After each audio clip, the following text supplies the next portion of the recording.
Ova slika u pogonima Železare znak je da je u čeličani ponovo radna. Potekle su i prve količine sirovog gvožđa, koje će za nekoliko dana ići na dalju preradu u čeličanu, a delom u šabačku fabriku za proizvodnju belih limova.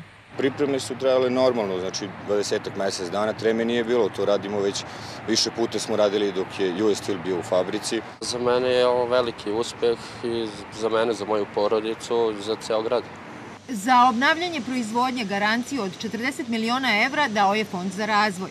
Vlada procenjuje da je i pored gubitka od 20 miliona evra isplativije da Železara radi. 80% proizvodnje čeličana će izvoziti.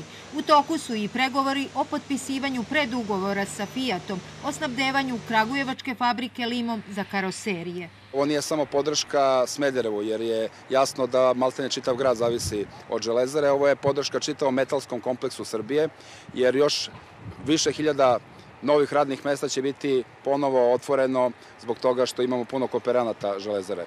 Važno je istaći da je kompletna proizvodnja prodata.